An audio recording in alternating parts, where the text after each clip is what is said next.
if I were one to believe in conspiracy theories, this is definitely very interesting because last night with the same stuff, we went live perfectly fine. Check it out. If Facebook keep fucking up, I'm gonna have to go to YouTube.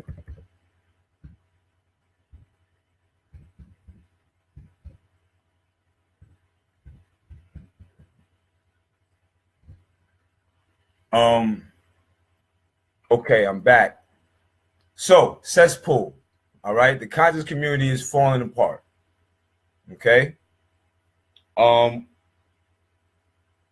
few years ago, I've kind of been the fly on the wall. You know what I mean? Like I be at these lectures. I know some of these people. They may not know me, but I know them. Been around them.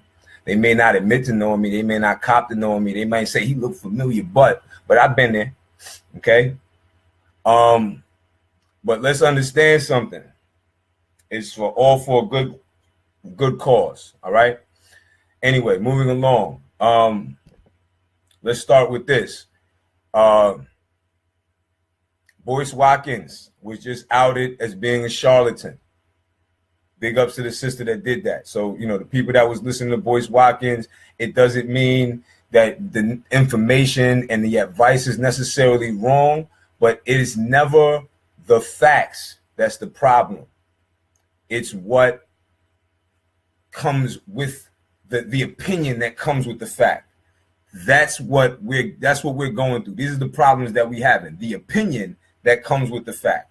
Okay. I'm going to talk about Tariq Nasheed tonight. And again, I like to say, I didn't watch Hidden Colors because my mom made sure that I knew what the colors were. My dad made sure I knew what the colors were. My grandfather made sure I knew. My grandmother made sure I knew, etc., etc., etc.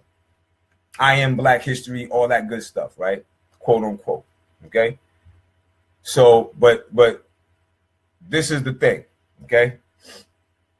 The opinion that comes with this information, the part that you download subconsciously, that is keeping you in a failure mind state, that is what's doing it, okay? That is the problem, okay? It's the failure mind state. It's the mind state that everybody's out to get me and I can't succeed. That is what is happening to people, okay? Tonight, I'm going to talk about, I don't know if anybody's seen it. I watched it because, I ain't had shit to do. I'm on strike. So I wasn't familiar with Jared Taylor until today, right? And I'm the type of guy that I know how to speak my mind. Thank you, mommy. Thank you for that. Thank you, dad. I appreciate that. You know what I mean? Because I got the tools to be able to speak my mind. I can write it down.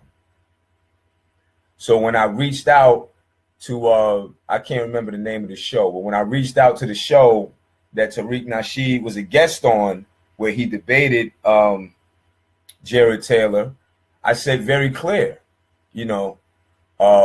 this is a joke. And I don't know if you're a part of this joke, but I'm insulted by it. Because at the end of the day, either one or two things happen. Okay? One of two things happen. I'll tell you what the one or two things are. I'm trying to reach out because I think I'm back up and everybody that kind of clicked in, they're gone. But it's cool. We'll be on the rebroadcast. But here's the deal. They went on this debate and we're talking about the subject of white supremacy, okay? The boogeyman in amongst Black people, right? White supremacy did exist in this country. There are systematic racist structures in this country. We'd be fools to deny them. Okay? This is where I disagree with Mr. Taylor. Okay? Yes, there are police officers who put on their badge and uniform and they go into the black community to arrest black people, right? And I'm for all the Moors that tune in, right? I'm going to keep it very simple so everybody can understand. So I'm not here to argue about semantics. If you understand what I mean, then just listen. I don't want to argue about that. Okay? First and foremost. But anyway, there are systematic structures. I mean, that has been documented. I've been a victim of that personally. Okay? Shit. I'm not gonna go through all that. There's a huge gashing wound on the back of my head. That's proof. And when they and when the police beat me down, this is what I was left with. When me and my co-defendants were lined up in front of the precinct on our knees, one of my co-defendants had his hand cut from here to here.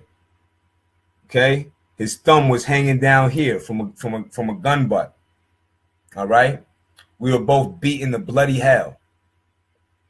Okay, and the police said to us, "Niggers like you make this fun." Okay, my godparents, who are Italian, my godfather, who was a police officer, he was one of those cops that did his job. If you ran the red light, you'd probably get a ticket. You know what I mean? But I used to be at these, he invited his friends, and I heard jokes about people like me, the people like I was becoming, people like my family. You understand what I'm saying? So I remember that. All right. So in terms of racism being a myth, I completely disagree with that, Mr. Jared, Mr. Taylor. Totally disagree with that. Okay. There are, and I believe that those individuals are a victim of the same system that they use to victimize people of, I hate that word, quote unquote, people of color. Just very problematic word. I'm very uncomfortable with there always being a new word, but I'm gonna use all of them tonight. Okay, so everybody can be comfortable. But anyway, moving along. So they had this debate. I'm not even gonna, I'm not gonna do much. I'm not even gonna reiterate any of Tariq Nasheed's talking points because most of them were total bullshit, and they're regurgitated talking points from the 60s and the 70s and the 80s. It is an amalgamation of Neely Fuller and the late Francis Quest Wilson, rest in peace. It's at this point, it's played out, plain and simple. And the only reason why a lot of people are attracted to it is because they didn't have the exposure to it. They had the regular system. Their parents were working. They weren't exposed to it. They may have been in different little patches of the country where there wasn't some semblance of black consciousness. So I understand why it seems so new, but understand there is absolutely nobody out there in the conscious community that's talking about anything new. Those are FACTS, facts. No one is talking about anything new, and they don't have to, because it does its job. And what is the job? Is the job to mobilize Black people to create some type of life for themselves that they can, have some quality of living, whether it be in this country or in Africa or in the Caribbean or wherever it be? No. These doctrines are put together, though they may have been, see, remember, a lot of these ideas came up from people who lived through Jim Crow. And if you lived through Jim Crow, things were very difficult. They were probably more difficult during Jim Crow than they were in slavery. Because despite what Root says, despite what 12 Years a Slave says, and all these other movies that get put together that we take as history, yes, there were slave revolts. Yes. Right? There were a few. So think about it. If things were that bad, why didn't they wage war? See, we keep putting this shit out here, right? And this is what it's doing to everyone who was born in after Biggie and Pac. Because they keep saying it, and you keep on trying to diss these youngins because they're looking at something in a way that's more self-evident than you have the maturity to do. And this is what they're doing. They're saying, our ancestors must have been pussies because, I wouldn't let somebody hold me as a slave. If it was that bad, why didn't they fight back harder? Because it is very true.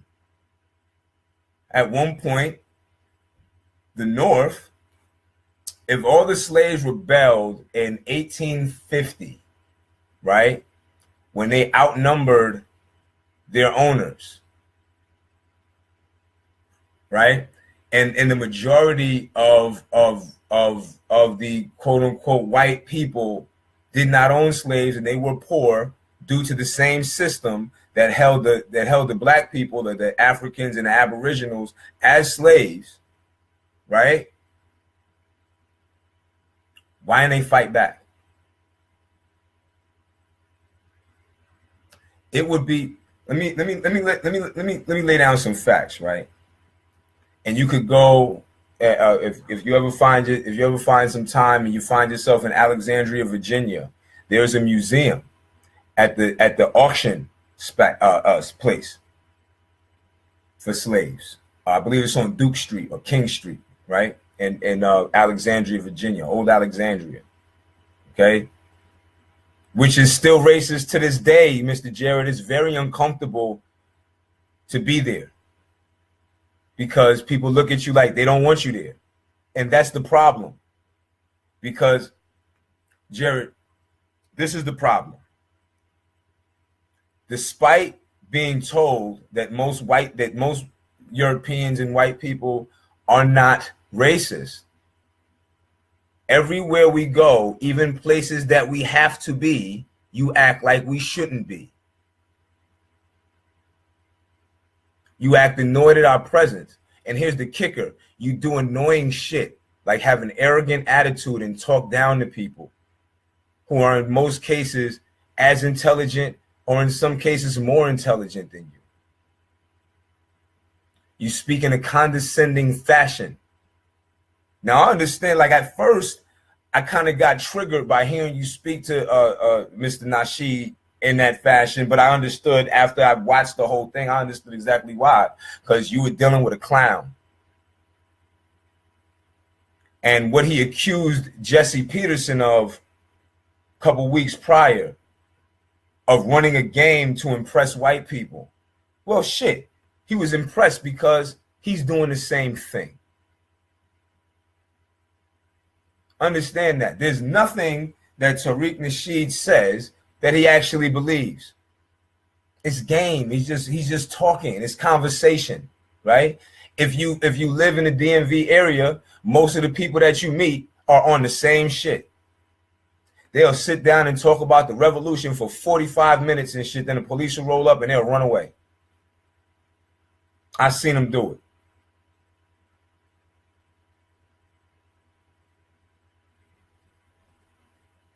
I have been in Washington, D.C., and we had a rec center in Berry Farms. And the marshals came, and they wanted to run up in there and check for some unbeknownst person with no warrant. You know what this guy did? Stood in front of the door and said, "You can't do that." Yeah, they had guns. I didn't. I have a knife. I had these. I wasn't going to throw them. I stood on the law. And you know what everybody else did? Stood on the side. So I understand. You know what I'm saying? I understand that not all our people are geared to look at this in a real way. Everything is a fantasy. Everything is Ray's Boom Boom Room. Right? Just like that school Umar said was going to be here this month and next month and a month after that. And I guarantee you, if there's a school that comes from Umar, it will be closed very quickly. Okay? You got to understand that. So to address, there's a couple points that I want to address. So the reason why I'm saying this is because Mr. Jared Taylor seems to believe that all of his fellow Europeans are as well-meaning, and they just really want nationality, and white supremacy is just a myth, and it's not. It's something that liberals use, just like black supremacy, to scare people so that they go vote for them, so that they go support their systems, right? And you can go watch the interview with Tommy Chu, and he explains it. They sell black people products because they understand that black people are fed up with white people. So they sell them products in order to keep that going because they make money off it. The same thing that racist people did. Everybody has now, redlining has been the big topic, and we talk about how that damaged black people, but it also damaged poor white people. You know why? Because this is what the realities of white flight was from the other side. Now, of course, they had better. They were able to. They made out better than we did. Yes, but here's the deal, right? When I was about, how old was I, Mom? I don't know. I don't know if my mom's still here. She was here for a hot second, and then YouTube tried to play games with the thing. But anyway, but I'm learning. This is like really the second one. But we moved from Stratford, Connecticut to Bridgeport, Connecticut, right? And that was, I guess that was like maybe the end of white flight. But the people who own that house probably sold their house for pennies in comparison to what they could have sold the house for, under the fear that black people were moving in the neighborhood and it was inevitable. So their best bet was to sell their house as cheap as possible and move out. Now, now on the flip-flop, I'm sure that, my parents probably paid more for the house than it was worth. Like my parents, when we moved in that house, it wasn't new and we didn't get to rent. I don't recall any renovations happening in the house. I could be wrong. Right? But we look at our side of it because that's our perspective, that we got stuck in the ghettos, and that's true. We got stuck in shit shot housing, and that's true. And we were once the Emancipation Proclamation, there's another point that Mr. Jared Taylor made on Tommy Sotomayor's interview, right? He said that, lost my train of thought. But, in Tommy Sotomayor's interview, Jared Taylor said that,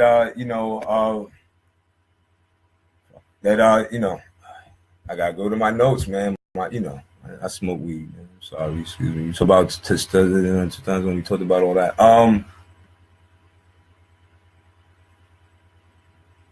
We were talking about redlining, so I'm just gonna breeze past that shit to come back to me and shit. This is not ordered. This is not scripted. This is off the head. I'm just having a conversation with you. You know what I'm saying? But Tariq, this whole back and forth thing. We had this issue. You know what I'm saying? We had this situation. Well, that's what I was gonna say. We were talking about. No, that wasn't it either. That's another point. Fuck it. Anyway. People were stuck in the ghettos. Yes.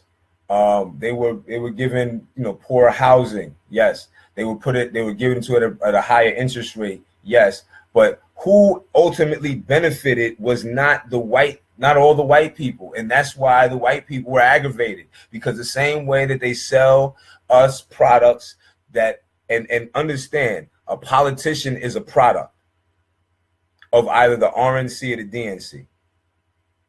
They're selling you somebody, because that person is nobody for real. It's a figure. It's an idea. That person isn't doing anything outside of what the agenda of their party are. They have no personal agenda unless you're talking about maybe a city councilman, and once he gets into office, or he or she gets into office, then it becomes the agenda of the agenda.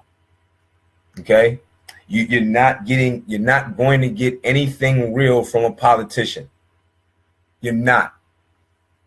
Okay? You're not going to get anything real from somebody who's seeking to benefit from a societal problem. Okay?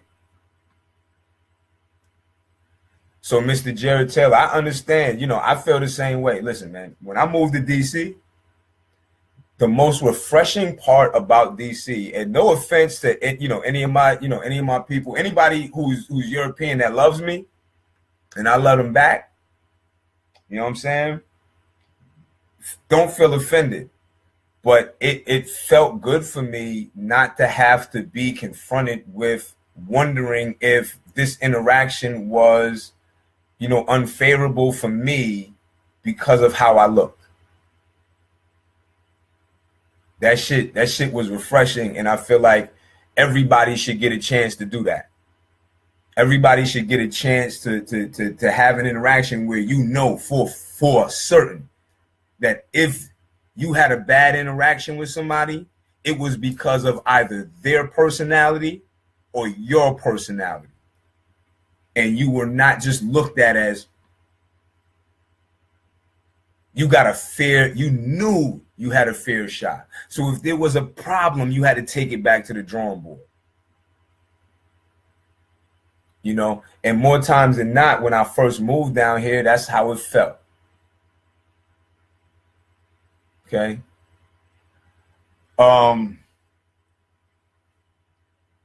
Now, when we are encountered with you, and I'm sure that's the same way you feel when you're encountered with us, that you don't know whether I might have walked past you with an attitude because I'm black, and I don't know whether you were dismissive of me because I'm black, right? Because of the way I look. We don't know, and I get that. And for me, you got to understand that for me, the way I look at you is that everything is laid out on your feet. Like I had a conversation with my aunt years ago. She said, I don't give money to homeless white people.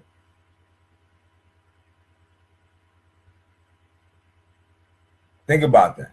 I don't give money to homeless white people because they got what they got. And if you fail in this country as with white skin, then you don't deserve no help. That's what my auntie told me. That's the conversations that we have. Now, is it insensitive? Yup. Know what else is insensitive? When a young man gets shot or beaten, and then you say, oh, well, he had to have done something wrong because he never would have been shot had that not been the case.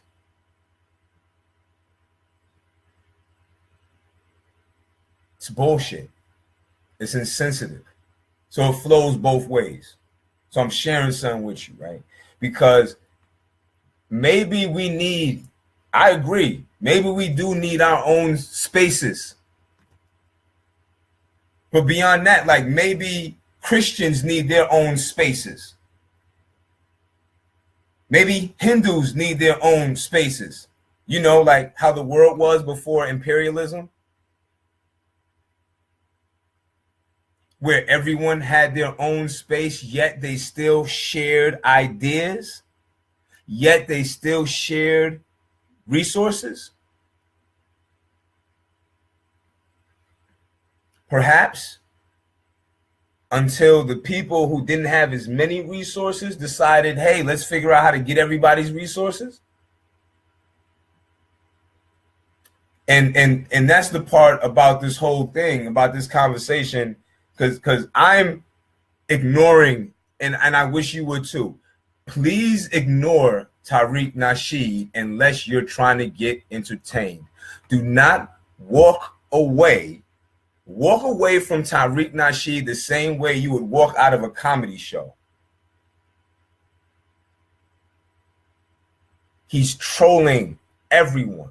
It's not real. He don't believe that shit. Just like, but here's the thing, like most of you don't believe what you say you believe. That's what I learned about the conscious community. That's what I learned about the conscious community, because my first interaction with this whole neo-consciousness, because when I was a kid, this was the conscious community, right? People saw something missing that they felt like people needed, and they offered a product. So, for instance, when I was a child, some of my very earliest memories was my mother was a writer and editor for a magazine called the Afro Liberator. And as a young man, well, not even a young man, I was a kid. I was very young. And my mom used to take me to all these different lecture halls, and she had these big, huge panels, and it had all kind of Black history. And as my mother being an educator, she would go and educate people about Black history. That's what my mom did. That's what I saw growing up. Because you know why? They didn't teach it in school at all. Nobody learned Black history at all. Shanti, peace. Stay tuned, because we're gonna talk about some things, some keys that you may not have gotten from the elders in our family. All right. And check me out on IG, follow the story, because there's things that are for y'all that y'all didn't get, that I put out there for everybody, but it's for you, for real, for real. It's for you, it's for your sister. You know what I'm saying? It's for y'all, it's for all of y'all, you know, under me. All right. So I want you to pay attention. I hope while you got time, tune in. But I'm gonna rebroadcast this on YouTube. All right. But anyway, damn, I lost my train of thought now. But anyway, my mother was the educator, and they saw that there was something missing. Black people weren't taught. When I was going to school, there was no Black education. There was no Africa. All right, you got Egypt. And Egypt was passed off as white people. As a matter of fact, one of my very good friends growing up, a brother by the name of Samuel Smith, when we were in like maybe third or fourth grade, I remember we had this project and we had to talk about our families. And the whole time on the bus coming back, like he was like stressed all the way out, talking about his family, and he didn't, he didn't know what to say. And actually, this might have been like 5th grade, because like after that, I think he switched schools and then go back. You know what I mean? But, we had this, Shanti, we had this very rich past because of your great grandfather and my grandfather. We had a very firm understanding. It was a really awesome story about the Moors and taking over Spain and then being expelled from Spain and ending up in the Caribbean and marrying into the Carib Indians and then Dada, working for the Merchant Marines and building the Panama Canal and then he didn't really have that. He didn't have that kind of background that seemed exciting, I guess, right? So he asked his sister Tabitha, right? Maybe she might pop in. I think she's a friend. I think she's a friend still, but then people think I'm a nut. But anyway, Tabitha, maybe it's their older sister. She was like, well, maybe we from Egypt, right? So that's what he put in his, in the homework. And the teacher, interestingly enough, if y'all remember the television show Cheers, the guy Norm, the mailman, right? His sister was my 1st grade and 4th grade teacher. She was horrible and she was mean. And I don't know whether she was mean because she was mean, but it felt like she was mean because we were who we were. Okay, but she told him, "There's no way possible you could be from Egypt. She wanted to say you're too black. That's what she wanted to say, but she didn't say it." And then I remember, like, my friend, and that was one of my best friends, right? You know what I mean? Like it was Andrew, and it was Titus, and those are the 2 guys I spent most of my time with growing up. And then there was Alan. You know what I'm saying? Right. And it was kind of like an interesting step. We had I don't remember what nationality Alan was. I think he was like Eastern European or something like that. Andrew was Italian. I am, a Moor. And then, Titus was, they was from the South. They was from the deep South. Titus was very dark compacted. You know what I'm saying? And, I remember it. Like I remember looking at the hurt. Like I was young, so I didn't really understand it until I look back in retrospect. But that shit hurt him, because it was almost like saying, like, you don't have no history. That's made up. And that's what they did to him. So when we say that there is no racism and it's something that we're just making up, you have to understand that, I'm not the only one that got beat by the police.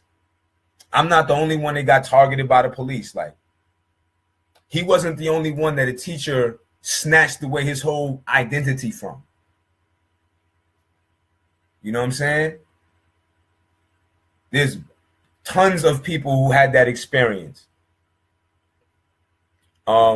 I see people kind of bouncing in and out. I don't know. Like I've experienced trying to watch people's lives and shit. So I know that shit might be, this might not be hot. You know what I'm saying? Because I know live be on bullshit. Facebook, you gotta do better. Like if you gonna offer shit, because Instagram live don't do all that dumb shit. Facts. But moving along, like y'all might have to follow me on Instagram because Facebook caught up woken up. But anyway, moving along, like he was hurt, and people carry that hurt into adulthood, and that hurt becomes practices. And I get it on the flip side. There's the white kid that gets bullied by the hurt black kids, and then he decides to go to school, and decides to be a police officer, and then he gets to vindicate himself, You know, there's the guys that's never seen any so-called black people, and they become police officers. So for Mr. Jared Taylor to very dismissively say that nobody that you have to understand that the other aspect in this whole dichotomy is class. And that's what makes things more difficult, because the class structures. See, if you watch the video with this guy, right, it's very obvious that he's of a more affluent class. He was born in 1951. He didn't, he was born at the tail end of Jim Crow, So by the time, he wasn't an adult in Jim Crow. So he may have observed things, but he was observing them through the mind of an adolescent. You know what I mean? And his parents weren't the ones that had to shop out the back door because white people would not shop in stores, or it was perceived that white people would not shop in stores that niggas would go to. That wasn't Mr. Taylor's experience. I'm sure he was in his white wonderland as a child in the 50s, wherever he grew up at. And he didn't see these things. You know what I mean? And I get that from when he got on the line with both Tariq and Tommy Sotomayor. And sidebar, listen. Let me tell you something about Tommy Sotomayor, conscious community. By the end of the day, you'll be applauding Tommy Sotomayor as your leader. And he probably, and I'll be co-signing too much. I'm not going to do that. But I'm going to say this. This is what I see out of Tommy Sotomayor that I respect. Tommy Sotomayor is like the stepdaddy of the conscious community. Tommy Sotomayor has taken a lot of these cats and held them to task. And they get mad and they want to fight because he's held them to task. And they try to come up with all these different excuses. Oh, you disrespected the black goddess and you did it. It's bullshit. They're jealous of Tommy because he's more successful than them, or it's perceived that he's more successful than them. They're in awe of Tommy because he's talented. He's multi-talented. He made money before YouTube working. Most of these cats didn't do that. Most of these cats don't have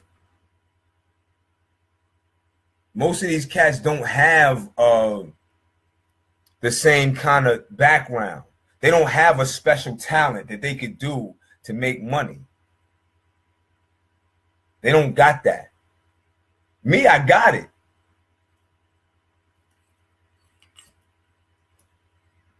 I got that. But my problem is when I get around this community that I feel like, hey, you guys would want this. People are immature.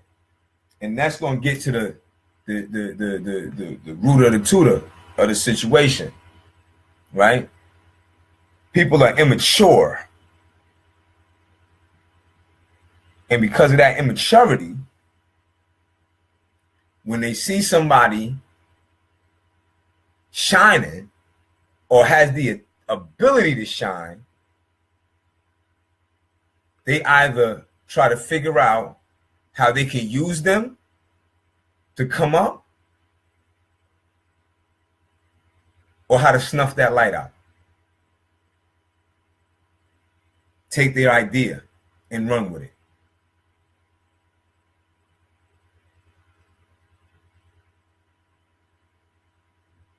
That's a problem because you're not going to get anywhere like that.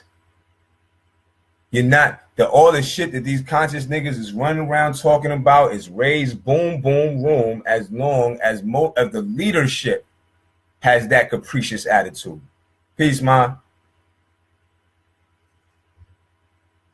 As long as the leadership has that capricious attitude that if I see you shine, I don't like that. I don't like that. and they try to figure out how to take you down. They searching through your Facebook page. They trying to find something. If you say something that they think is some slick shit, because they all did it with Tommy. When Tommy was talking about the sisters and talking about the weaves, right? And one thing I got to salute my moms for, right? I never saw my mom with a perm. I cannot remember one time in my life that I ever saw my mother with a perm. So when it was time for me to get married, my wife don't wear perm. My wife don't wear weave, right? So that my daughter knows that the shit that grows from your head until it grows, that's yours. That's what you got to work with. And going back to the same point, because we got to deal with this whole thing, because people really think that there is no racism, or they think that racism controls everything. And both of you are wrong. Because sometimes racism that existed in the 40s and the 50s and the 30s and so on and so on and so forth, right? See, I'm 38, okay? And my formative years were in the 70s and the 80s, or the 7D in the 80s. But that was my formative years. So the things that brought me into manhood was the world then. So that's all I could teach my child, is what I've learned from then. But my basic viewpoint is from then. Just like if your moms grew up in the 20s,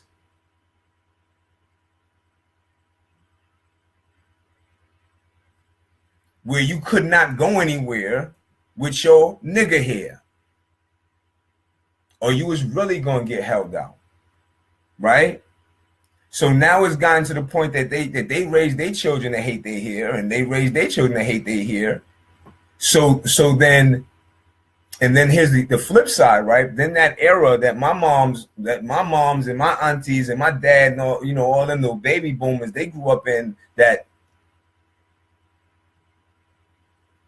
So perhaps, just a thought, maybe Europeans and white people, perhaps they get uncomfortable with your natural hair because they equate it to something that scares them. That's right, boys and girls, the Black Panther Party. That's right, boys and girls, the Nation of Islam. That scares them. They view it, regardless of whether it was or was not. The perception of the Nation of Islam and the Black Panther Party was that of the KKK. That's how they view it. Now, you and I, all of us know that wasn't what it is. But sometimes you got to manage perception. Sometimes. Damn, this is drawn out longer than I thought it was going to draw out. But check it out, right? I still feel like talking. I'm kind of getting tired of Facebook, and this is going to get deep. So you could go back and follow me on IG, Gabe_BAAHGUST.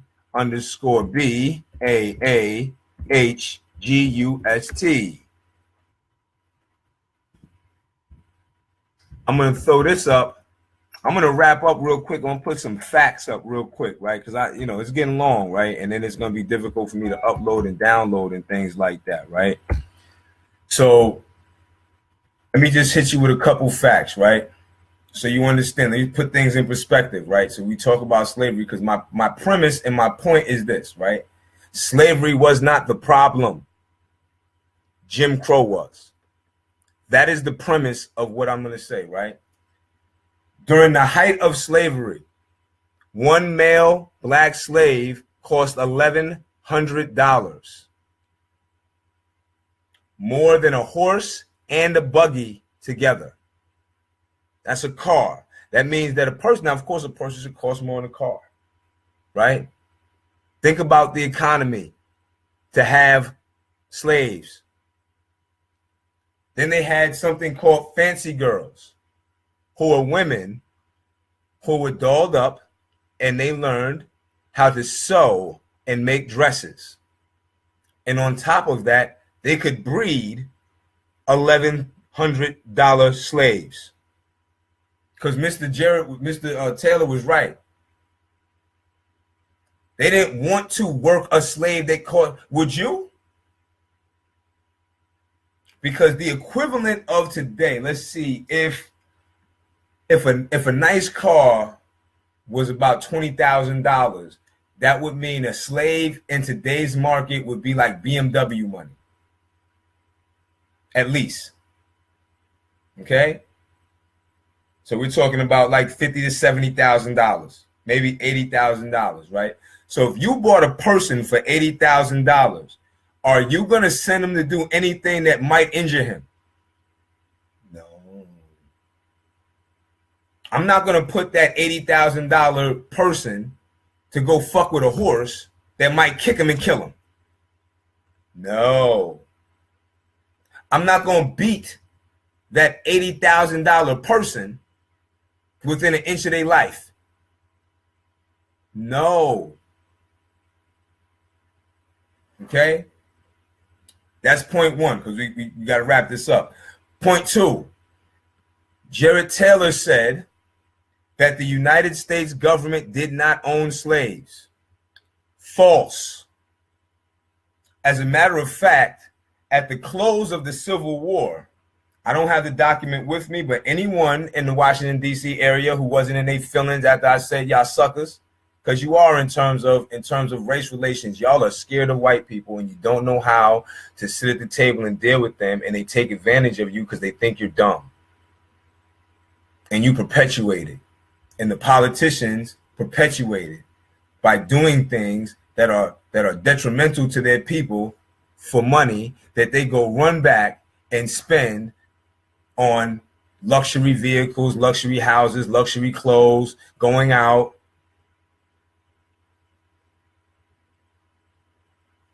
I don't respect none of that.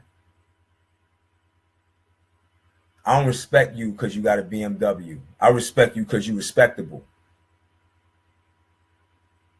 I respect you because you keep your word, and your word is your bond. I don't respect you because you got a Benz. I don't respect you because you got a $1.5 million house. I say, hey, that's a nice house. I live under my means. Okay, I'm in the area that I'm in a gentrified area, and I'm probably paying the least to live up in here because I'm under my means. You know why? Because you can't stack. If all your money goes to bills, there's no future for your children. There's no generational wealth if you don't take the hit and say, hey, that's nice, but I don't need it right now. I get it when I need it. See, if you go and buy a Benz and you go and start a livery service and you pick people up in that Benz, or you rent that Benz out, the motherfuckers that want to stunt on dates and things like that, I can halfway respect that more than you just buying it to think that somebody gonna respect you more. That's pussy shit to me. That's kitty shit. That's kitty time. You think somebody gonna respect you more because you got a Benz, and I've seen people do it. I've seen people I respect do that because they think that's gonna get them a better job, and it's sick because it's true.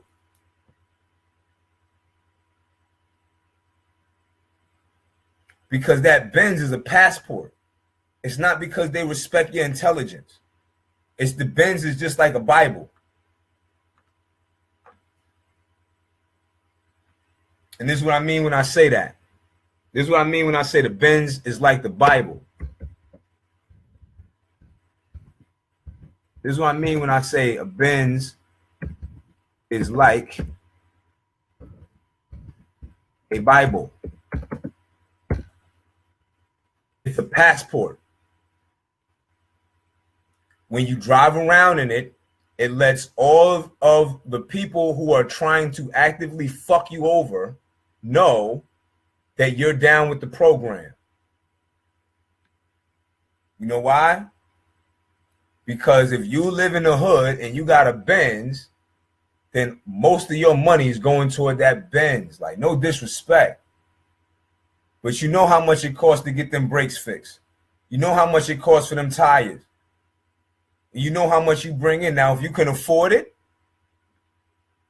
respect. If I respect you. If you can't, if you a woman and you gotta think about whether you gotta turn a sexual favor to get the mechanic to fix your car for cheaper, and that's a reality. I'll be out there. One of my best friends is a mechanic. I done heard everything. I done heard all the stories about you niggas in luxury vehicles. So don't stunt to me. I know the deal. Okay? If you can't afford it, then it's nothing but a drain to you. You're not going to pass that Benz to your children and it's going to be worth anything but a beat up ass Benz. There's going to be a hoopty by the time your kids get it. You know, I remember Chris Rock, Bigger, Black, and Deffer, he said, I make more money, I'm richer than most of the rappers. You know why? Because I drive a Camry. And that's real talk. You want a Benz? Make Benz give it to you. Make Benz give you a car.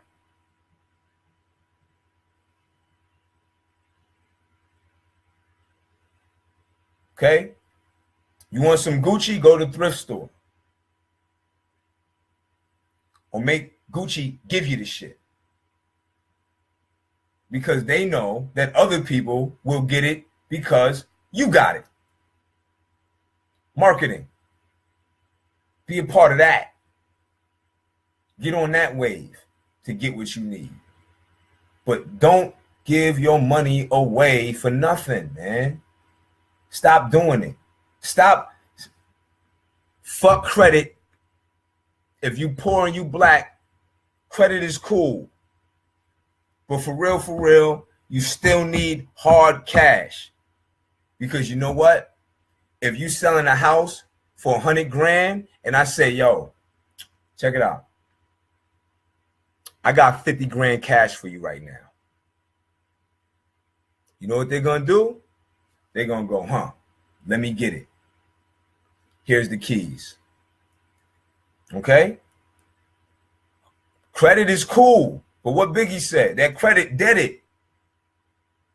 It's good to have good credit for when you need it for bills and you got to go lease a car and things like that. That's dope to have good credit.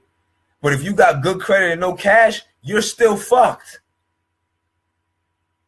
Y'all are idolizing a lot of Europeans and white people in this country. They got great credit and no money because they're spending so much money trying to get away from you.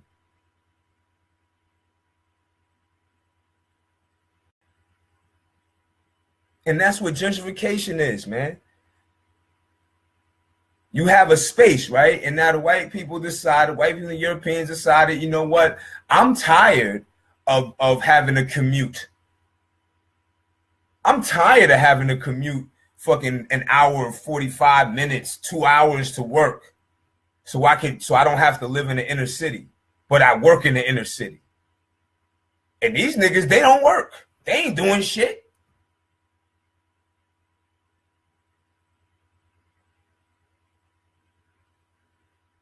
So they go there and they build up the houses because the black people in these communities, right? And I'm here, right?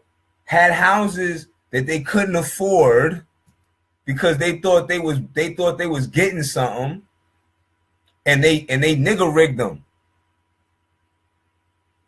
Most of these old black houses are death traps because of all the nigger rigging.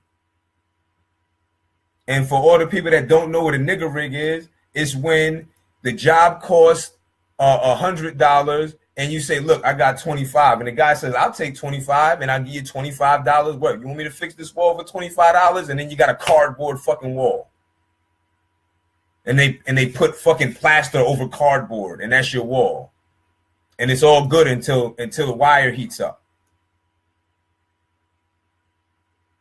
You got this old ass aluminum in your house, and the contractor and the electrician comes and says, hey, it's gonna cost $10,000 to fix this shit.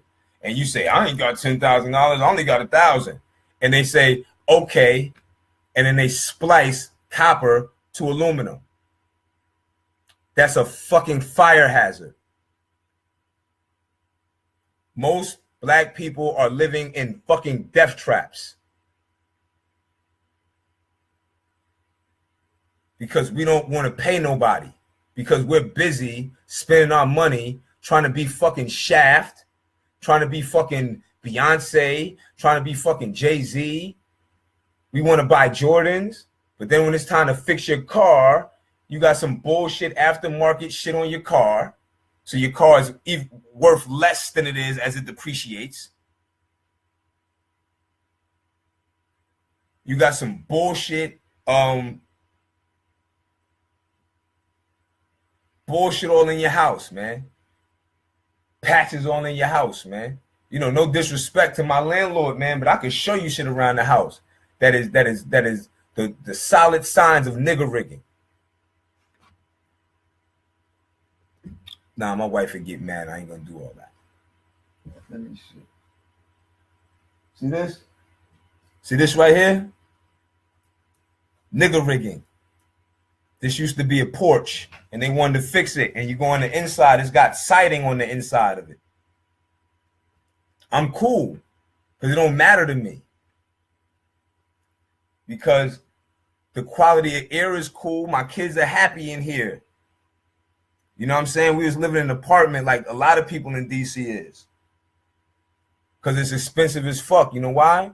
Because they don't want us here. They don't want to be around us. So they try to choke us out economically. That's real. Let me preface that. Let me not say they. Let me say the politician, the Democratic Party in DC, right? And the politicians who sign for contracts and they overpay for contracts. They do not monitor the job. They do not monitor the job sites adequately enough. Okay. They do not regulate the construction so that the city can still flow freely with the construction. They do not monitor what is necessary and what is not, and they allow unionized workers to sit there and collect money to do nothing for weeks while they tie up traffic. Let me not say they. Let me say the real estate agents and the real estate brokers who make more money for how much you spend on a house. So then they say, hey, this is a bidding war. You should overpay for the house. So the house is worth 150. You should pay 250. Why? Because now my commission is higher. Let me not say they. Let me name names. All right? Because these are people of all races. And in DC, they're black people doing that shit.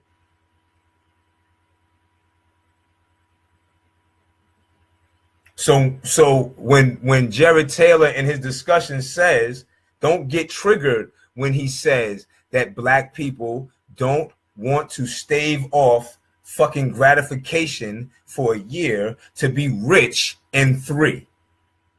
Because that's a fact. All right? These are the things that people aren't dealing with. All right? This is the things that the conscious community ain't addressing adequately because they're busy trying to tell you that white people are fucking aliens. They're busy trying to tell you that it means shit who the Egyptians' identity was, because it doesn't. It doesn't matter. Yeah, we know they were African. We know they look like me. They look like Saif. They look like my mom. They look like my little cousin. They look like Siobhan. They look like Susan. It was a multicultural society. It was African and Mediterranean.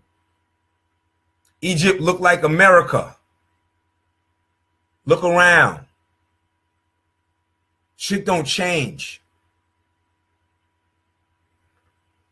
Maybe at one point, like in China, at one point, there were black Chinese people, not black people living in China. There were black Chinese people, meaning that they looked just like Chinese people do now, but they were black.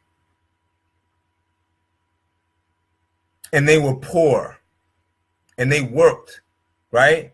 And then people, see, this is why dark skin is not viewed as favorable, because dark skin was something that was favorable in the agrarian age of no technology, where you had to work in the field and the melanin shielded you from the sun.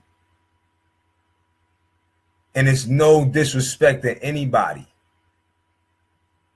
You know what I mean? Like, I idolized my uncle was a black as a mother. Both of my uncles, two of my uncles was black as motherfucking this computer. And I idolized them niggas. That's a fact. I used to look up to them niggas like, I used to watch my uncle do pull-ups and shit for hours. Because I thought that nigga was the coolest nigga ever.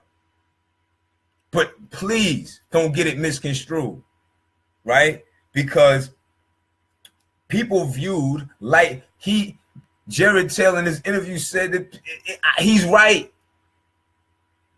People viewed light skin as meaning your life was easy, and that's the same reason why when people look at me, you got all them light skin jokes, right? All these beige niggas this, light skin niggas this, waffle colored niggas this. It's because it is viewed house nigga, right? Guess what? House niggas wasn't always light skinned. They was just the most docile niggas.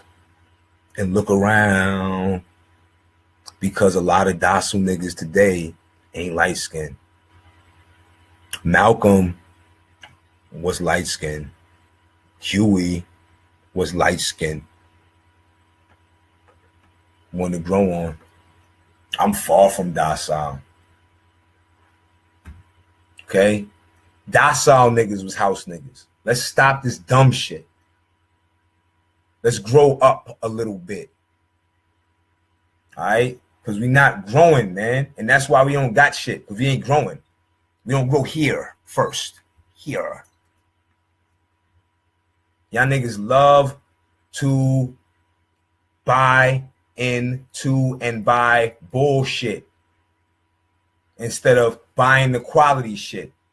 Right? W.E.B. Du Bois got y'all fucked up.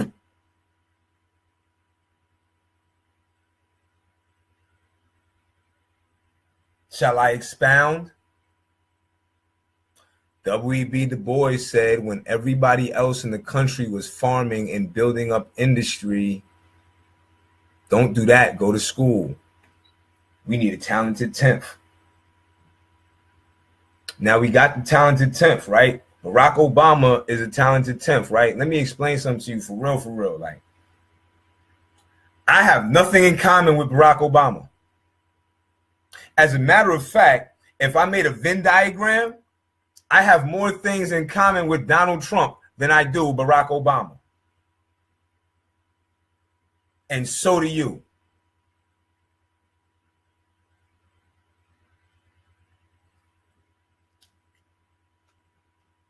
But you like images.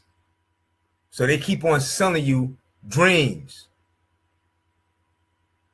See, there's not a nigga in the world who can ever talk down to a girl who buys into a dream, and then somebody comes and fucks him and leaves him on the side of the road. You know why? You want to call them thoughts and shit like that? The whole black community is his thoughts.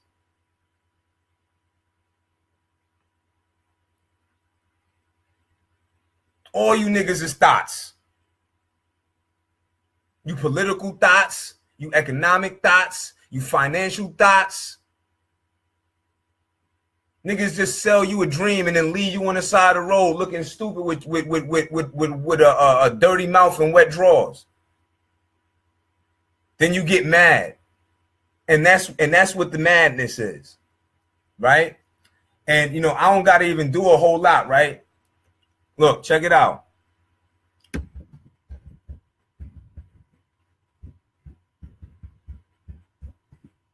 Most of all of the missing points is right here.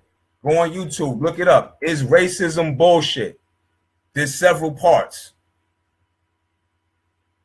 And I broke all that down. We went from I showed you already. So I ain't gotta be reiterating shit. I'm just gonna deal with this, right? We're gonna deal with this testosterone thing, right? Yes, we talk about slavery and they were breeding us. Absolutely. You know why? Because the Civil War's plan was to breed niggas and sell them to the world at $11,000 a person. $11,000 to $22,000 a person. And it didn't work.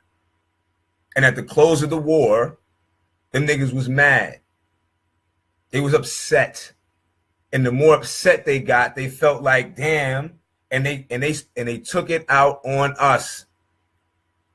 Well, some of us.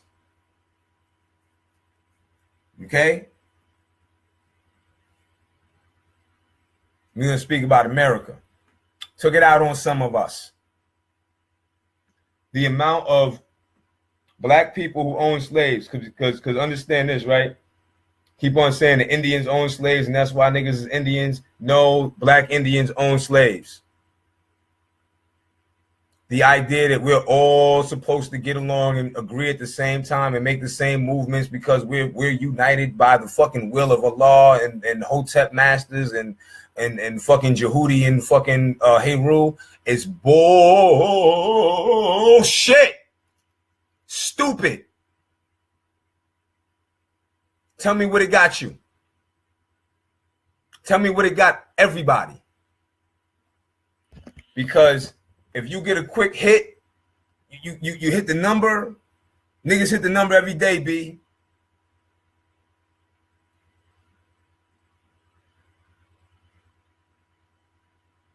If there is a God, he don't give a fuck about whether you unified or not.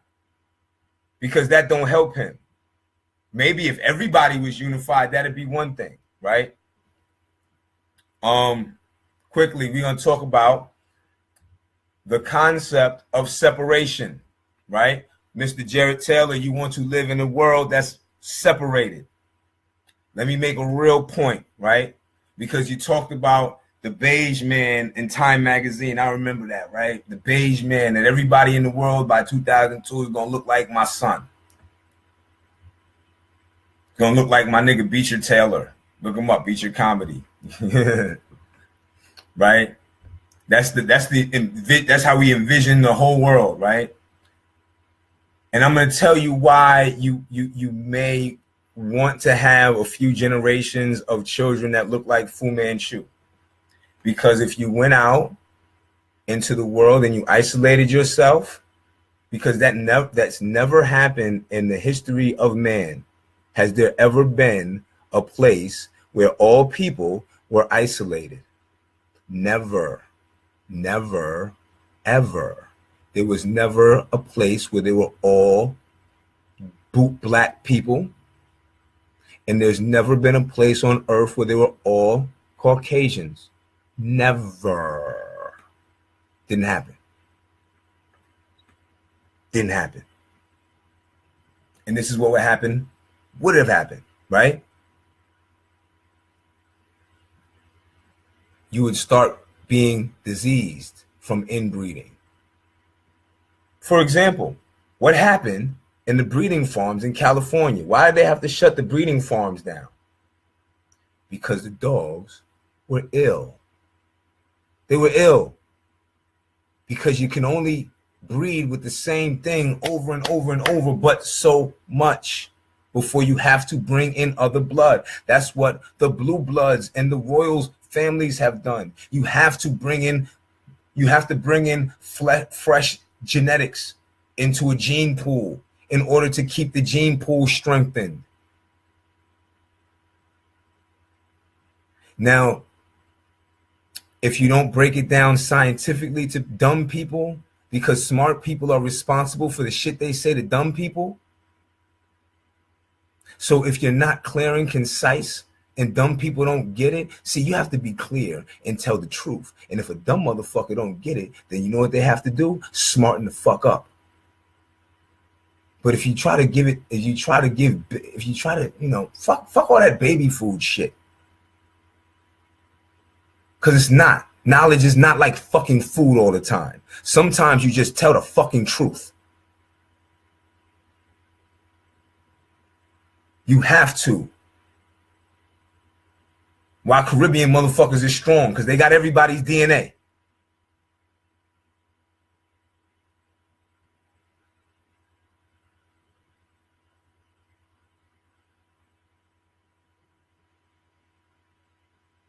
That's why we don't fuck our relatives and have babies with them. That's why we don't do that. Unless you're in the South. For some reason, y'all niggas is on some other shit. I don't get it. I don't understand it. But that we talked about that already. But you don't. So what do you think would happen if you took all the white people right now and put them over, and let's say we'll put you guys in Australia, and we'll take all the niggas and we'll put all the niggas throughout, some part here, and put all the, I'm not even gonna do all that, like, you know what I mean? All the brothers in the Nation of Islam could get New Zealand and they go over there, and everybody separates based on group, right? Everyone would be extinct in a few thousand years, maybe less. There would still be disease that you couldn't fight.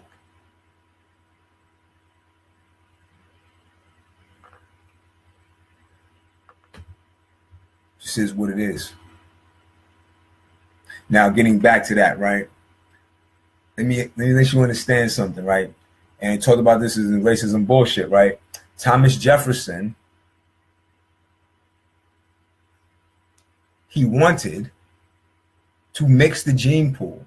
He wanted to breed out the Indians, the light ones, and that's why in America there are, because white Native Americans, and I differentiate them from American Indians, and I differentiate them from reservation Native Americans, because all those things are different.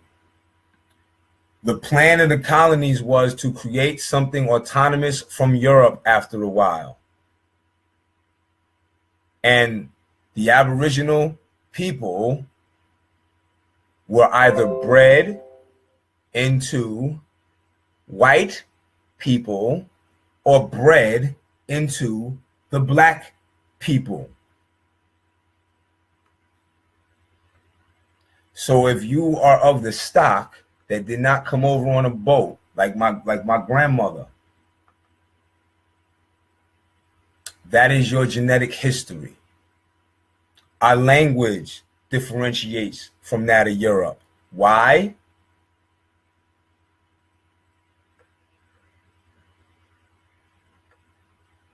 Because Indian words like Mississippi, Connecticut, Alabama, and a myriad of other words those words are distinct to American English.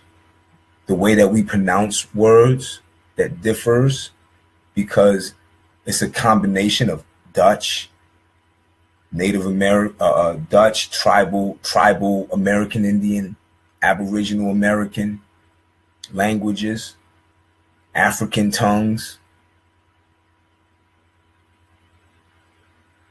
British, German, accent-wise, right? That's why we differ from those places, because people here are genetically different because of history, right?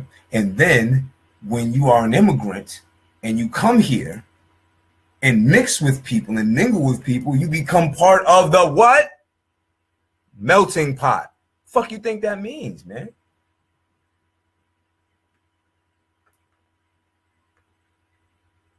It's just like your mortgage when they put it in a mutual fund and they drop it all in and they blend it all up. You can't take an orange out you can't make an apple out of apple juice. Can't.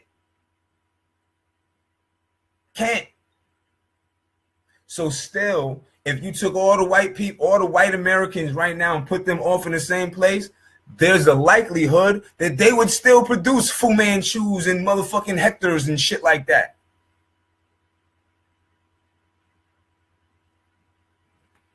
Because we're all mixed the fuck up now. The deed is done.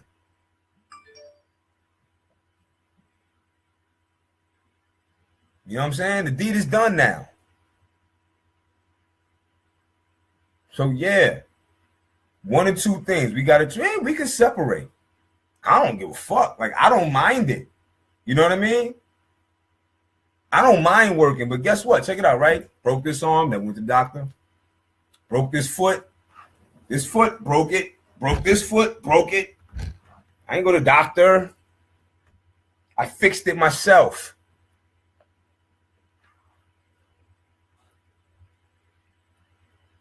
When I get hungry, I make a way. I don't make mistakes. I make decisions. So I don't mind. I don't know about the rest of my kinfolk. I don't know if they could live without going live. But I like talking to people in person when they're not on some fuck shit. I don't mind it. And I understand that, as long as we are together, then there's this political system that is toxic, that holds us together and holds us apart at the same time. That's what we must address, because that same political system goes around the world and makes the whole world fucking toxic.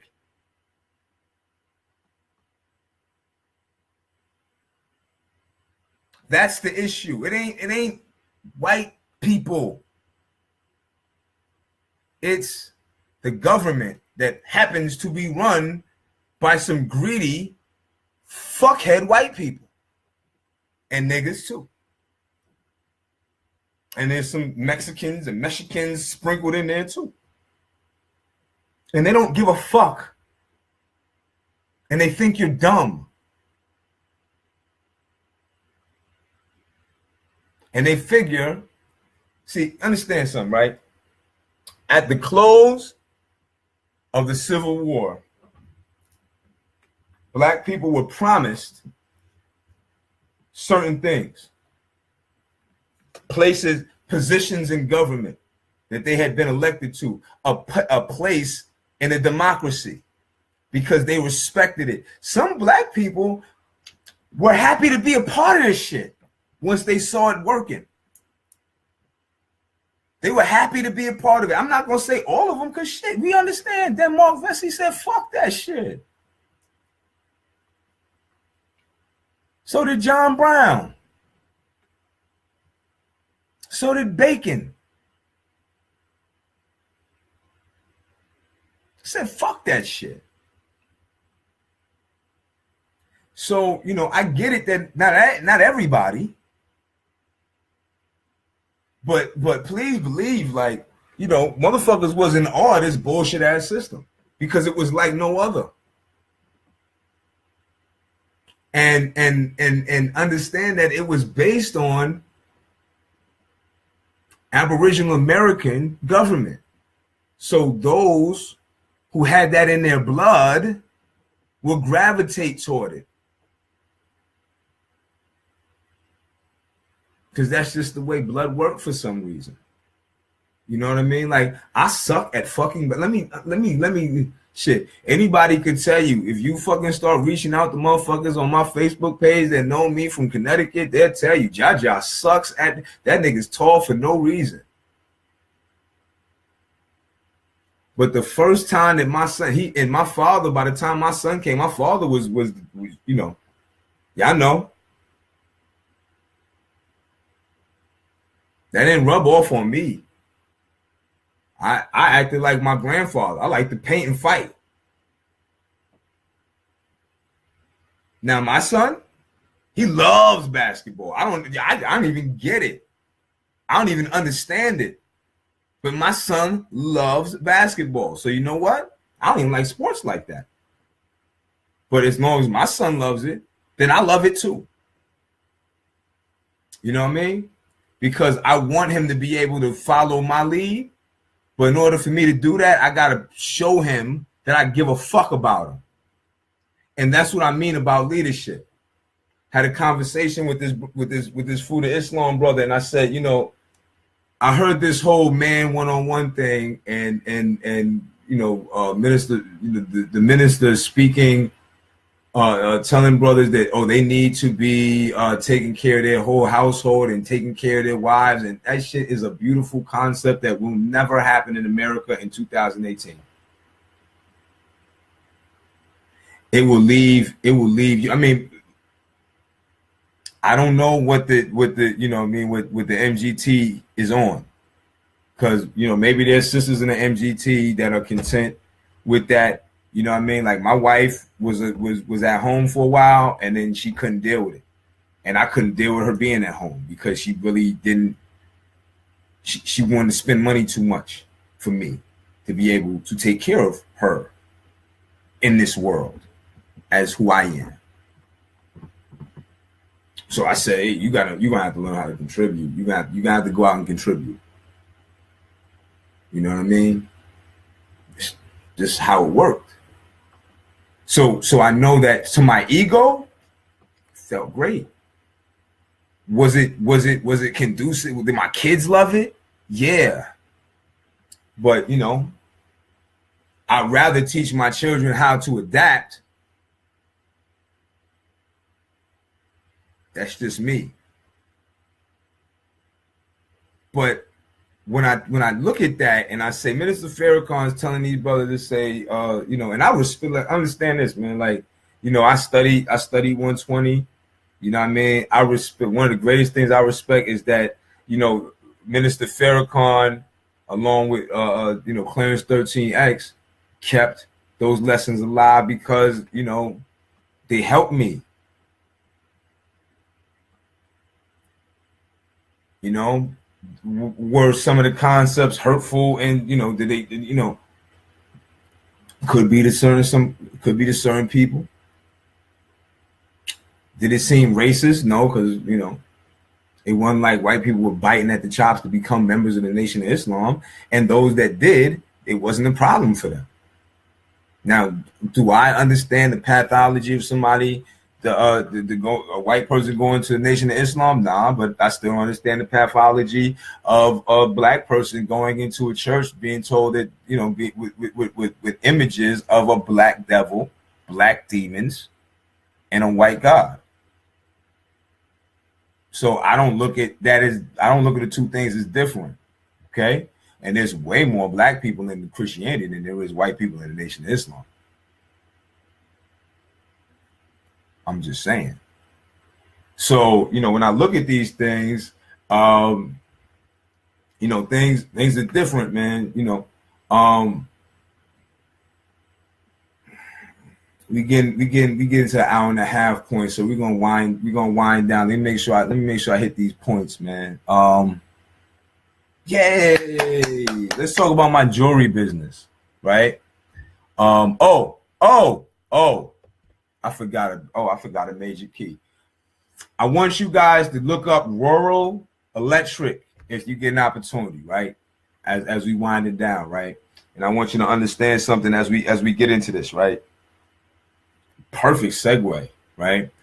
And having a house and having a wife in your house, right? And having the mentality of success from see, you cannot marry anyone if you feel like you're at the bottom, then you can't marry for love.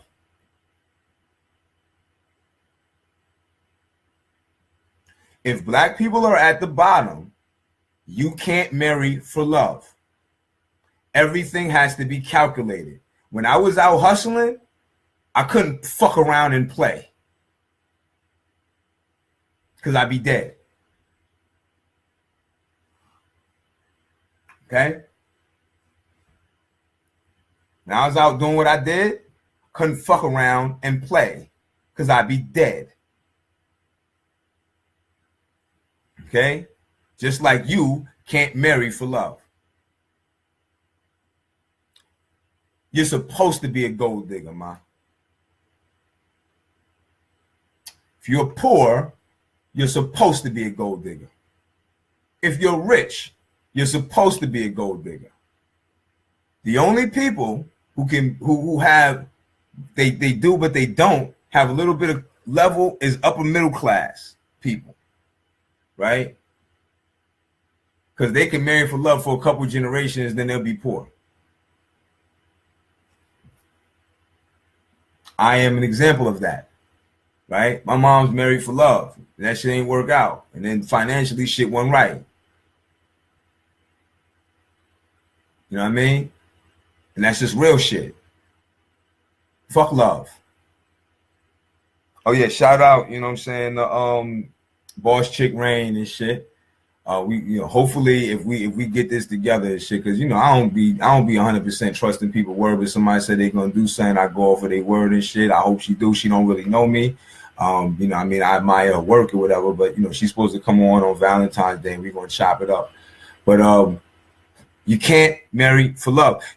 If you poor, you can't even date. You can court, but you can't date. Meaning that by the time you put your dick in a woman, she should be your wife and you should be committed to building a strong family. You can have 1 or 2 children and you both have to grind. And you make sure that not only does your child get educated, but you save up $1 million to give to each one of your children. If you feel like black people are being choked out economically and we're at genocide levels, then fuck Jordans. Fuck Yeezys. Unless Yeezy's giving them to you. Save up $1 million. You want to know why? Because your president, and he's your president, DJ Trump, D-Unit, was not a successful real estate broker. He was a failure at real estate until he learned how to sell himself. He was spending his daddy's money, fucking it up.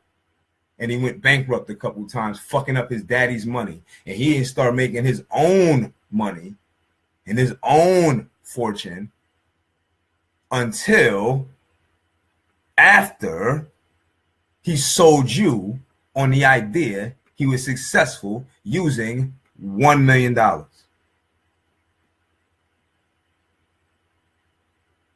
So if you don't think that you can get together with this person, whoever the fuck you fucking right now, and make $1 million, you don't get to go date around and figure out who you love.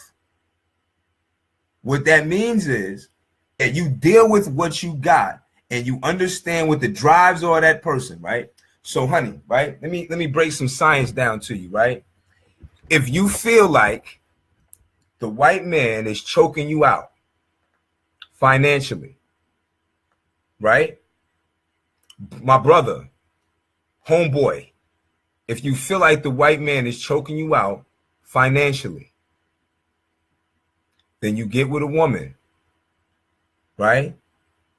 You date her, you marry her, and you start building.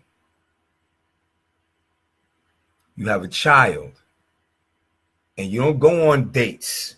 You don't fuck with romance. You don't do none of that. Maybe once in a while. That's why they created these holidays for poor people. All these holidays that they got are for poor people because the rest of the time, you're too busy working. So you take a little bit of time out. Now, I'm not saying you do all that shit because I'm not into that. You know what I mean? That's not my twist. And that's not my wife twist. We're not into that. As a matter of fact, That was the point when I realized I love my wife. When I said, you know, of all of the combat with all of the other relationships that I had, right? All the combat, the back and forth, the arguing when these holidays come up, and I'm like, they Christian holidays for real. Like, I'm not a Christian. I'm not. Why the fuck why would I celebrate Valentine's Day, Saint Valentine's Day? Just saying. So, because it used to be called Saint Valentine's Day. That's what it used to be called. Like Halloween used to be All Hallows Eve. Just saying. Okay? But here's the thing. You don't got time for that. You don't got time to care if your partner loves you.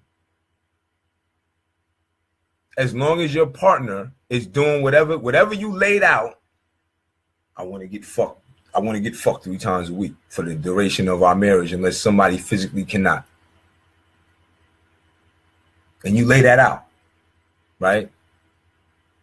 Shorty, you say, hey, I want my pussy ate 2 of those 3 times. And if you can't get it up, more, right? You're very calculated in that shit. You lay down every fucking deal so that people are met and they're not running around here depressed, pissed off at their children, and you do what you have to do. If you feel like the white man is after you, you don't have time for fucking romance. If you feel like the white man is after you, you figure out how to survive in it. You don't got time to pretend that shit is what it isn't on Facebook and Instagram. If you feel like the white man is after you, why the fuck are you in the club? In the white man's club at that. Why? If you feel like the white man's after you. If white supremacy has got you fucked up, why the fuck would you hire white people to make a movie about white supremacy? Explain it to me, please. I don't understand. I don't get it. I'm lost in that. I don't fucking get it.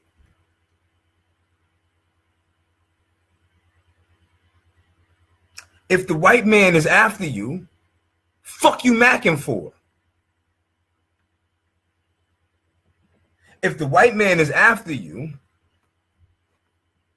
you wouldn't care about your sister going to swirl. Because if she's going to swirl, she's going to go swirl her money. If you feel like the white man's after you, then she's going to swirl that money. And then when that motherfucker, she's going to marry an old white motherfucker. When that old white motherfucker dies, she take the money back. But you know what? That shit ain't real. Y'all aren't swirling for no reason other than you want your children's skin to be lighter.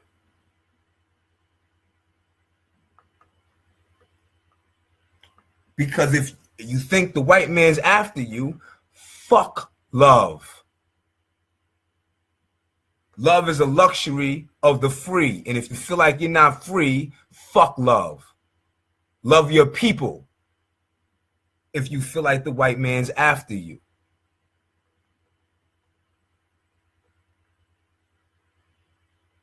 If you feel like the white man's after you, why do you drive European cars? If you feel like the white man's after you, why do you buy motherfucking sneakers that aren't manufactured by your own people if you feel like the white man is after you?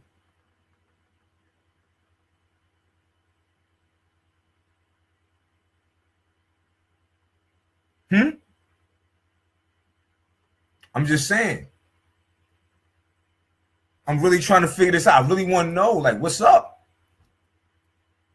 Because you're going to listen to niggas like Tariq Nasheed, and you're still going to be in the same fucking place. And let me tell you something about Tariq Nasheed and Umar Johnson, or what I like to say, W.E.B. Du Bois, because Tariq Nasheed and W.E.B. and Dr. Boyce Watkins, together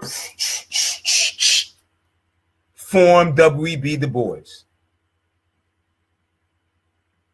And his bipolar split personality faking ass.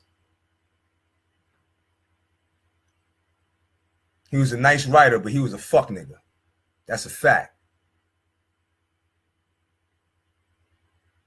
And if you don't believe me, you can look it up your motherfucking self. Just like Marcus Garvey was a beautiful image, but he was a failure. You could learn a lot from a failure. But it's a fact. Stop idolizing men. Stop idolizing in general, because check it out, right? If you feel like the white man's after you, you ain't got no time for ideals. I'm gonna tell you how cold shit is, right? And there's a certain group of people in America and abroad who in the 13th century couldn't own any land, just like black people during segregation. For hundreds of years, not just 100, for hundreds of years, they could do nothing. So they made a decision, just like the Mexicans, immigrants, to do the jobs that nobody else want to do. They decided to work with money because nobody else wanted to do it. And they waited and they worked, and niggas talked about them like they wasn't shit. Go look up propaganda against the Wu-Tang Clan in Europe. And you'll see all the fucked up images. They're horrible. If you check out Racism is Bullshit, I don't know if that one got flagged because, you talk about the, and it get kind of dicey. So I'm trying to keep up with this Facebook algorithm. Because I see people coming in and bouncing out and shit. I know shit is busy and I'm running my mouth. Can't help it. I get on the roll. But you look this up and you'll see. And then when those same people got the opportunity to come to America where they could own land, they had access to money. So guess who could afford an $1,100 person? Guess who can afford an $1,100 person? Because it wasn't no Irish people. They got brought over here in chains. Wasn't no Germans. Because the Germans that had money had no reason to leave Germany.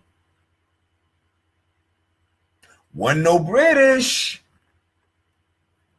Not like that.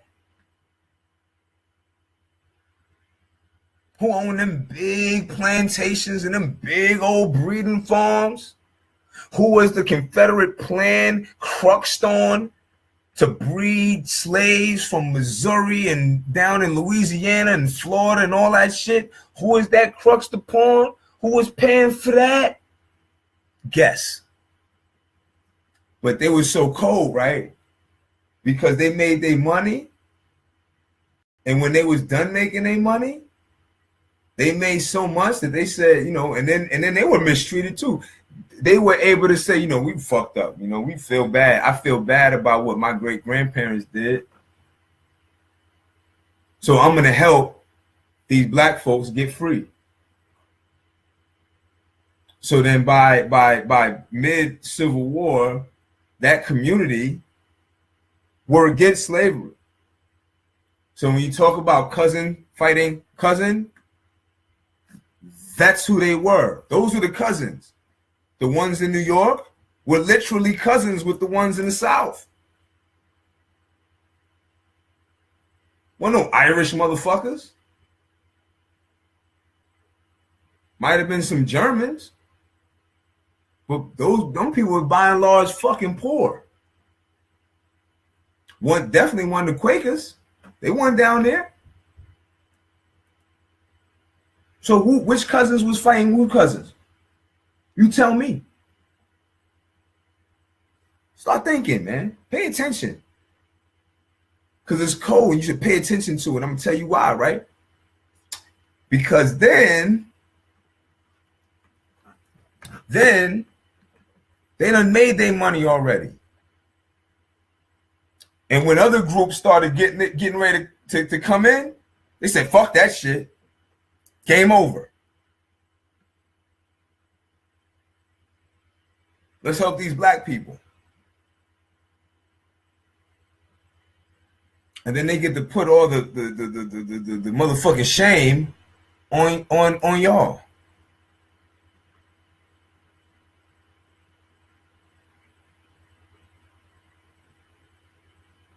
You know what I'm saying? I'm going on 2 hours, man. You know, we basically got all the points. Royal Electric and women. Royal Electric was a situation where poor black people, they ain't had no lights. Most poor people ain't had no lights in rural areas in the country. They were okay. They worked by candlelight, and they made a living for themselves, and they were able to survive. And they had land, which you need to build wealth. They had some. Knowing that ended,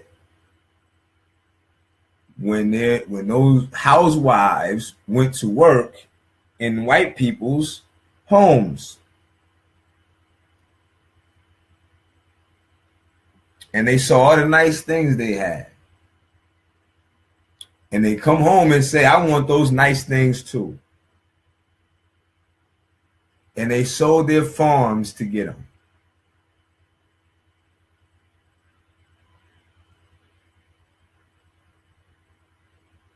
This is the mentality that's got us fucked up.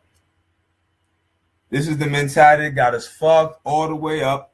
There's the same mentality that said, like, I make jewelry, right? And even today, my people called me, and one of the sisters that I made jewelry for, she was out, and somebody said, that's a really nice necklace. And then somebody else said, John made that. How do you know? Oh, because I have some of John's stuff too, and it's better than everybody else's out here. You know why? Because most of the people making jewelry out here did it because they saw me and they didn't want to pay me.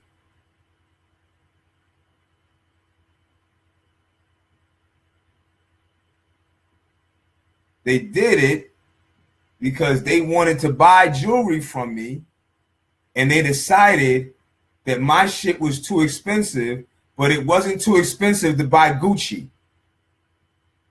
It wasn't too expensive to motherfucking run up in a goddamn restaurant and eat every day instead of going to the grocery store. It wasn't too expensive to go to the club every week than it was to support my business.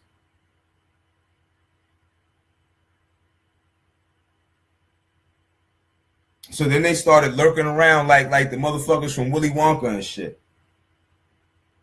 Right? Oh yeah, brother Ja, can you show me? Can you figure out how I can scheme you out of something? Brother Ja.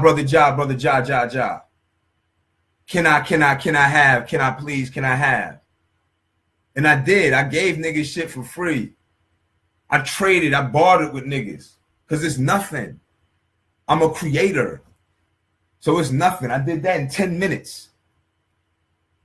Sitting right here in this chair. You know what I mean? So it was nothing to me. But then it started feeling like I was being used, because then when I can't pay my bills, niggas is nowhere to be found and they running around with their shit. And then this is what them niggas did.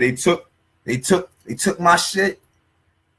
And this is what they did, pardon self. They took my shit. They see my shit, right? And they like, oh, that shit hard. How much you want for it? Oh, I ain't got that.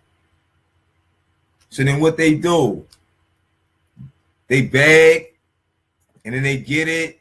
Then they start studying it. Like the Japanese did the Cadillac. They study that shit. Like the Koreans did the motherfucking Ford. They study that shit. And they make cheap knockoffs. They've been doing it since I was in Buffalo. Shit. It got to the point I told people, you don't need no pictures of my shit. Why the fuck do you need a picture of my jewelry? You know why? Because they would take a picture of my fucking jewelry and try to figure out how they could do it too. And didn't even have the decency to buy shit or at least give a donation when they do that shit. I have a Facebook jewelry store. Niggas don't even like the pictures. They sit there and they download the pictures and study them. And I know they do it. I don't need receipts. I know you do it. You ain't fooling nobody. Allah sees everything. And then you run and you make some bullshit and you sell it to people. And then when they see somebody with my shit, they feel fucking stupid. Like a motherfucker with a 300 and a motherfucker with a goddamn Phantom roll up.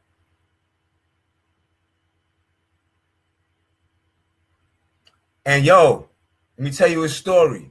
And if any one of you would have stepped to me and said, yo, Ja, let me help you. Let me help you make money, my nigga. And then you could have sat there and soaked up game. You could have learned the finishing touch that make it feel like you fucking got when you put this shit on, you feel like you just ran, you feel like you could run 40 marathons. Cause that part's me. That part, when you feel confidence that you ain't have when you put my jewelry on, that part's me. But y'all too immature to deal with it. And that, my friends, is the fatal flaw of the consciousness community. I approached Red Pill not too long ago. Right? Because I see you. You know what I'm saying? I see you making moves and shit. Let's I want to help you expand because that's what I do. I have a jewelry business. And I have access and I know how to vend without having to go through the channels that other people do.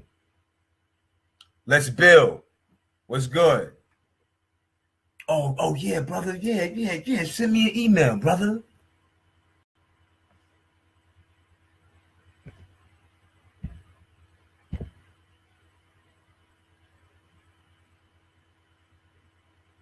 I sent the email. No response. See, I don't chase niggas around. When you show me that your word is not your bond, I just don't respect you.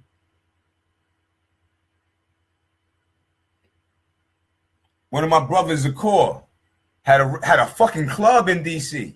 And they had a club space in 2010. When the Stop Playing movement was popping, and I told everybody, we could do this in DC, and you don't have to pay for the venue. I told King Simon, you don't have to pay for the venue in DC. We got a spot with a stage, with a raw food bar already set up.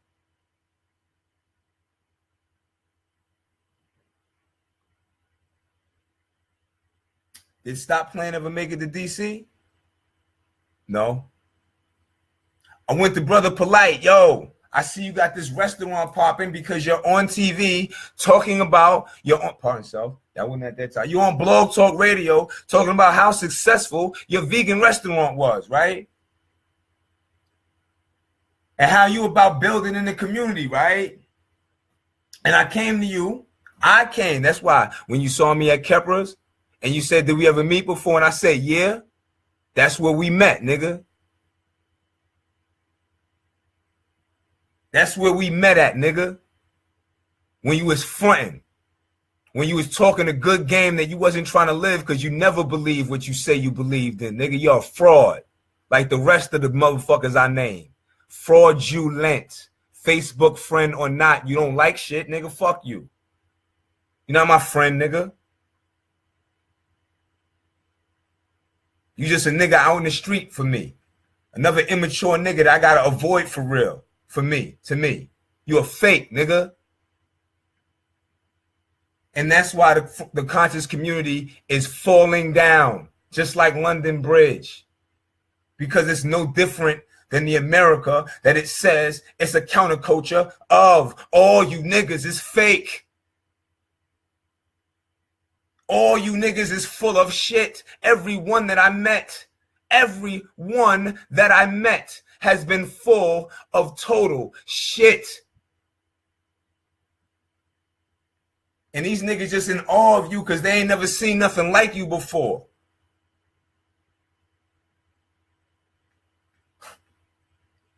I come from what you trying to be.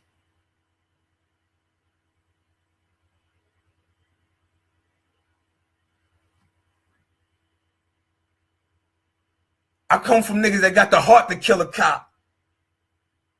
That's not what I'm trying to do.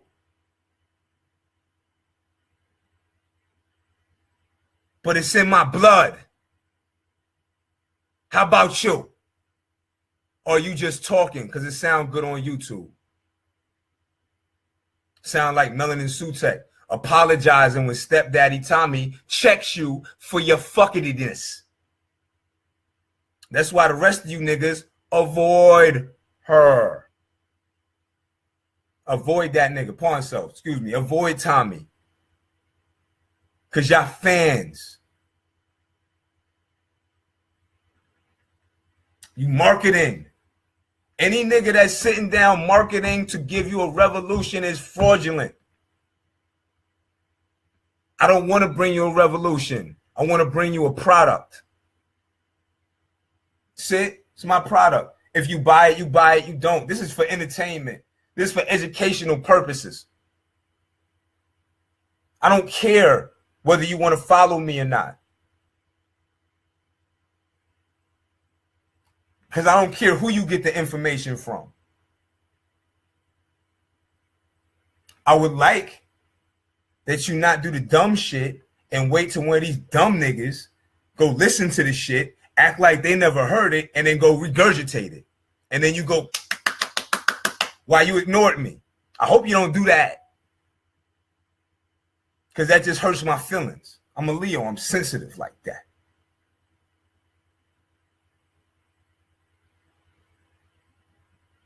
Please understand, family. The conscious community is, in fact, a bunch of hotep, shea butter, fake ass niggas for the most part. And then the people that are real, they sit in there for a little bit, and then they go back to doing real shit. And they leave that dumbass shit alone. Or they back out on the street doing what they was doing before.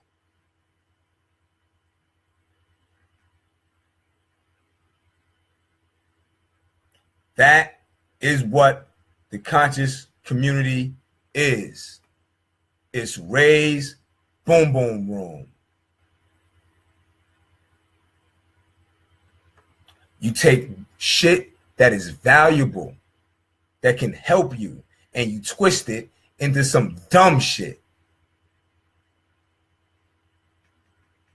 That's why when I sat down last time I talked to my old dad, we was talking about changing our name back to Foster. Because while y'all niggas names be James Johnson and you run around and say, yo, I'm fucking Hotep Super L. I was born with mine. My daddy got his when he was 9. All of his brothers was born with it. We had to wear that. When I went to school, everybody made fun of me because of my name, because of my ancestry. Now, all them same motherfuckers get the whole tep around and act like they know something and they better than motherfuckers because they know something. You're full of shit. And that's the problem. Grow the fuck up. All of you niggas. But here's the reason why you can't grow the fuck up. Because people who didn't grow the fuck up had you and tried to raise you and couldn't. They failed you. Just like their parents failed them. And you're about to fail your children and you keep dancing around with this dumb shit. That's why. I digress, man. I don't want to feel like that. I'm getting antsy, you know what I'm saying? I'm out. You all have a good day. Good night. Whatever. Peace.